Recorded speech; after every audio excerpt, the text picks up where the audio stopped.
నేర్చుకుందాం రండి ప్రోగ్రామ్కి. ఈరోజు ఒక చక్కటి అమ్మవారి కీర్తన నేర్చుకుందాము. పాట అంబుజవాసిని సుందరి వాణి అని మొదలవుతుంది. ఇది హమీర్ కళ్యాణి రాగంలో ఉంటుంది. హమీర్ కళ్యాణి రాగం అనేది మనకి హిందుస్థానీ సిస్టమ్ నుంచి వచ్చిందని అంటారు. ముందుగా మనకి ఉన్న రాగాల్లో కాకుండా కొన్ని కొత్త రాగాలు మైగ్రేట్ అయ్యాయి. మన వాళ్ళు అక్కడికి వెళ్ళడం, లేకపోతే ఉత్తర భారతదేశం వాళ్ళు మన దగ్గరికి రావడం, వాటి వలన చాలా ఇంటర్ రీజియన్ చేంజెస్ అయ్యాయి మ్యూజిక్ లో. కొన్ని హిందుస్థానీ పద్ధతులు కూడా అక్కడక్కడ సూచనప్రాయంగా కనిపిస్తూ ఉంటాయి అన్నమాట. అలా కొన్ని కీర్తనల్లో ఉంటాయి. ఈ రాగంలో కూడా ఇది మీకు పాట రాగం వింటుంటే కూడా మీకు అర్థం అవుతుంది, ఇది ప్యూర్ కర్ణాటిక్ కాదు, ఎక్కడో కొంచెం హిందుస్థానీ పోకడం ఉంది అని అనిపిస్తుంది. సో రాగం మటుకు చాలా అందమైన రాగం. ఈ రాగంలో కొన్ని సినిమా పాటలు కూడా ఉన్నాయి, కానీ అన్ని ఎక్కువ శాతం ఎక్కువ తమిళ్లో ఉన్నాయి, తెలుగులో ఎక్కువగా లేవు నాకు తెలిసి. ఎవరైనా ప్రేక్షకులు ఎవరికైనా పాట తెలిస్తే తప్పకుండా దీంట్లో కామెంట్స్ లో పెట్టండి. ఇందులో రెండు ఉంటాయి, మధ్యమాలు రెండు ఉంటాయి. సో అదొక మంచి అందం ఇస్తుంది అనమాట పాటకి. సో మీకు పాట వింటుంటేనే మీకు అర్థం అవుతుంది. నేర్చుకుందామా? ఇది 5 శృతిలో పెట్టాను, అంటే జీ శృతిలో పెట్టాను. ఆది తాళంలో ఉంటుంది. ఇది పిల్లలు కూడా తేలిగ్గా నేర్చుకునే లాంటి పాట. కొంచెం అటు తిరుగునా.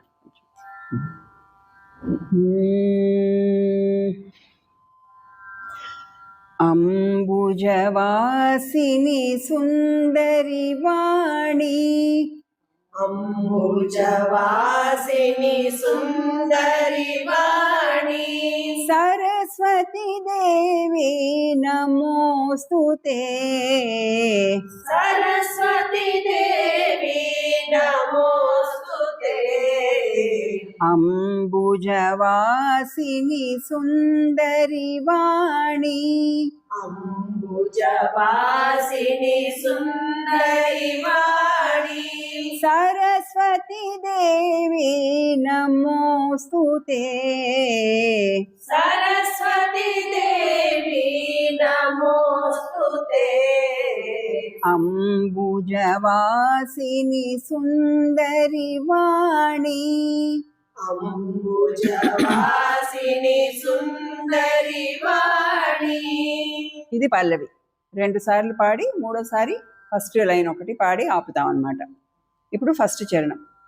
పుస్తకధారిణి బుద్ధి ప్రదాయిని, పుస్తకధారిణి బుద్ధి ప్రదాయిని, పుస్తకధారిణి బుద్ధి ప్రదాయిని, పుస్తకధారిణి బుద్ధి ప్రదాయిని, వీణా పాణి త్రినయని పాహి, వీణా వాణి త్రినయని పాహి.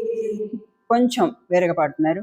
వీణా పాణి త్రినయని పాహి, వీణా వాణి త్రినయని పాహి. ఒక్కసారి వినండి మళ్ళీ. వీణా పాణి త్రినయని పాహి, వీణా పాణి త్రినయని పాహి, అంబుజవాసిని సుందరి వాణి. అంబుజవాసిని సుందరి వాణి. అంటే మనం పాడేటప్పుడు మనకున్న టైంని బట్టి ఒక్కొక్కప్పుడు మనం హడావిడిగా పాడాల్సి వస్తుంది, ఒక్కొక్కప్పుడు ఏదైనా చిన్న ప్రోగ్రాంలో మనకి కొంత టైం ఇస్తారు, అప్పుడు పాడాల్సి వస్తుంది. అలా రకరకాలుగా మనకు వచ్చే అవకాశాలని బట్టి మనం ఎన్నిసార్లు రిపీట్ చేస్తాం అనేది మనమే జడ్జి చేసుకోవాలి.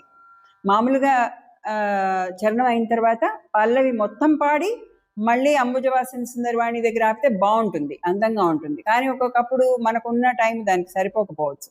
కాబట్టి మనం ఆ ఫస్ట్ అంబుజవాసిని సుందరివాణి దగ్గర ఆపేస్తే కూడా బాగుంటుంది. మనం అంటే అవతల వాళ్ళ మూడుని బట్టి కూడా మనకున్నాయి. ఇప్పుడు అవతల ఇంకో 4 పాడడానికి ఉన్నారనుకోండి, అప్పుడు మనం ఒక్కళ్ళమే కాదు కదా. సో కాబట్టి మనం అప్పుడు మన టైం అడ్జస్ట్మెంట్ చేసుకోవాలి. మనకున్న టైంని బట్టి మన పాట అడ్జస్ట్మెంట్ చేసుకోవాలి, రిపిటేషన్స్ అవన్నీ. సెకండ్ చరణం. శాస్త్రనూత విధి ప్రియ సుభగే వేద శాస్త్రనూత విధి ప్రియ శుభగే విద్యావారిధి పాహి పాహి విద్యావారిధి పాహి పాహి వేద శాస్త్రనూత విధి ప్రియ సుభగే వేద శాస్త్రనూత విధి ప్రియ శుభగే విద్యావారిధి పాహి పాహి విద్యావారిధి పాహి పాహి అంబుజవాసిని సుందరి వాణి. అంబుజవాసిని సుందరి వాణి. సెకండ్ చరణం ఇంకోసారి చెప్తాను. వేద శాస్త్రనూత విధి ప్రియ సుభగే వేద శాస్త్రనూత విధి ప్రియ శుభగే విద్యావారిధి పాహి పాహి విద్యావారిధి పాహి పాహి అంబుజవాసిని సుందరి వాణి. అంబుజవాసిని సుందరి వాణి. మూడో చరణం. మాలాలంకృత మణిమయ భూషే మాలాలంకృత మణిమయ భూషే మాలాలంకృత మణిమయ భూషే మాలాలంకృత మణిమయ భూషే మందహాసే మాం పాహి. మందహాసే మాం పాహి. ఇక్కడ మందహాసే దగ్గర మనం మందహాసే అనాల్సి వస్తుంది, ఎందుకంటే మనం తాళంకి మనకి సెట్ అవ్వాలి కాబట్టి. కానీ పాడేటప్పుడు మనం కొంచెం జాగ్రత్త తీసుకొని అది మందా అని వినిపించకుండా మంద అనే దాన్నే కొంచెంగా సాగదీసి, కానీ తాళం మటుకు మనం కేర్ తీసుకోవాలి. ఇలా మనకి పాటల్లో చాలా పాటల్లో మనకి అడ్జస్ట్మెంట్స్ అవసరం అవుతాయి. అర్థం చెడకూడదు, అట్ ద సేమ్ టైం తాళంలో ఉండాలి. కాబట్టి మనం అడ్జస్ట్మెంట్స్ కొంచెం చేయొచ్చు, కానీ అది ఆక్వర్డ్గా వినేవాళ్ళకి ఆక్వర్డ్గా ఉండకూడదు, ఏంటి తప్పు పాడుతున్నారా అని అనిపించకూడదు. అందుకని ఆ జాగ్రత్త ఎవరికి వాళ్ళు మనం పాడేటప్పుడే ఆ జాగ్రత్త తీసుకోవాలి. మాలాలంకృత మణిమయ భూషే మాలాలంకృత మణిమయ భూషే మందహాసే మాం పాహి. మందహాసే మాం పాహి. మాలాలంకృత మణిమయ భూషే మాలాలంకృత మణిమయ భూషే మందహాసే మాం పాహి. మందహాసే మాం పాహి. అంబుజవాసిని సుందరి వాణి. అంబుజవాసిని సుందరి వాణి. సరస్వతి దేవి నమోస్తుతే సరస్వతి దేవి నమోస్తుతే. అంబుజవాసిని సుందరి వాణి. అంబుజవాసిని సుందరి వాణి. సో హిందుస్థానీకి కర్ణాటకకి మనం పలకడంలో కూడా కొంచెం డిఫరెన్స్ ఉంటుంది. ప్లస్ కొంచెం మన సాగతీతలో కానీ ఆ రాగం తీయడంలో కానీ మీకు తేడా తప్పకుండా కనిపిస్తుంది.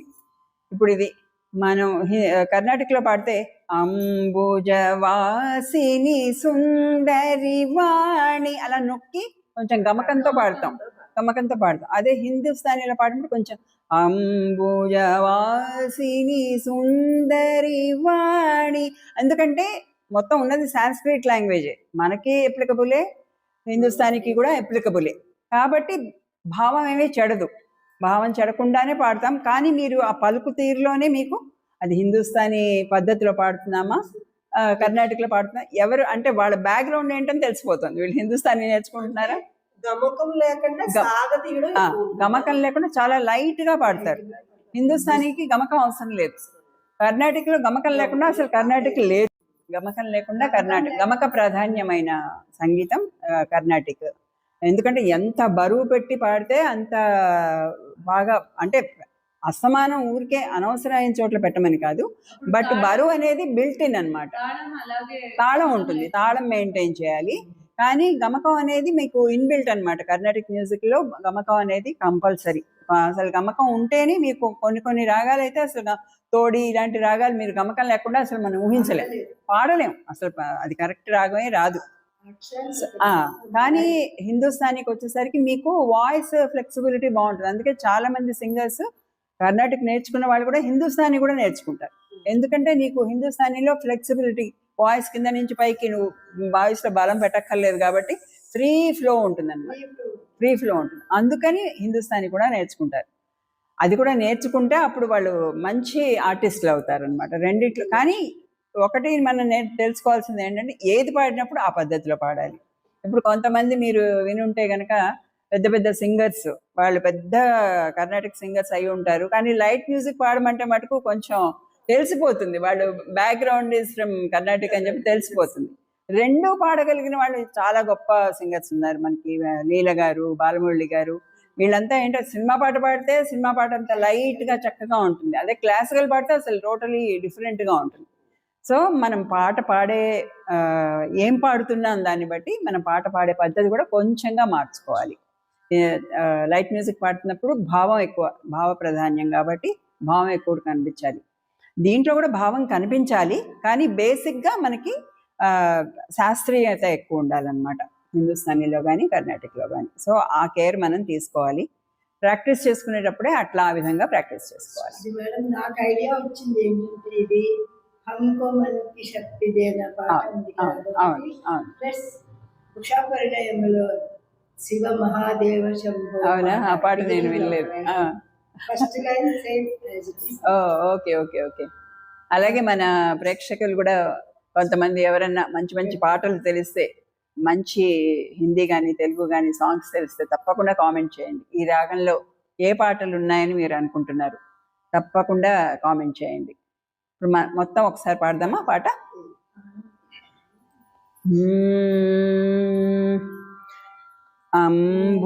అంబుజవాసిని సుందరి వాణి సరస్వతి దేవి నమోస్తుతే. అంబుజవాసిని సుందరి వాణి సరస్వతి దేవి నమోస్తుతే. అంబుజవాసిని సుందరి వాణి.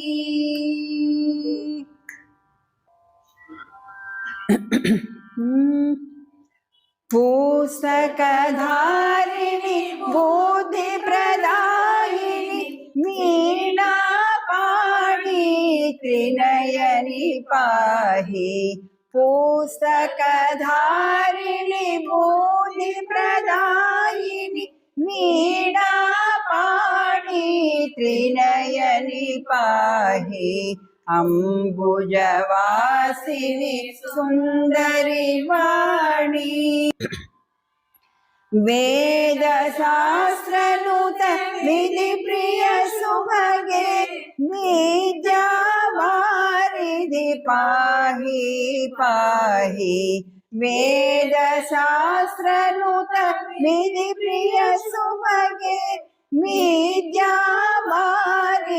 పాహి పాహి. అంబుజవాసిని సుందరి వాణి. మాలాలంకృత మణిమయ భూషే మందహాసే మాం పాహి. మాలాలంకృత మణిమయ భూషే మందహాసే మాం పాహి అంబుజవాసిని సుందరి వాణి సరస్వతి దేవి నమోస్తుతే అంబుజవాసిని సుందరి వాణి. ఇది పాట నచ్చిందా అందరికి? నచ్చింది, చాలా నచ్చింది. చాలా హాయిగా అనిపిస్తుంది పాట. అమ్మవారు ఇంకా వచ్చాయని అమ్మవారి పండగలే మనకి, శ్రావణ మాసం నుంచి పండగలు మనం ఎప్పుడు పాడుకున్నా బాగుంటుంది. తర్వాత ఇందాక చెప్పాను కదా, ఈ పాట రచయిత ఎవరు, స్వరకర్త ఎవరు అనేది దొరకలేదు నాకు ఎక్కడ కూడా డీటెయిల్స్. మీకు కానీ మన ఆడియన్స్కి కానీ ఎవరికైనా దొరికితే తప్పకుండా కామెంట్ చేయండి. కొత్త విషయాలు మేము తెలుసుకున్న వాళ్ళం అవుతాం. సరేనా? సరే, వచ్చే ఎపిసోడ్లో మరో మంచి పాటతో కలుసుకుందాం. సరేనా? నమస్కారం.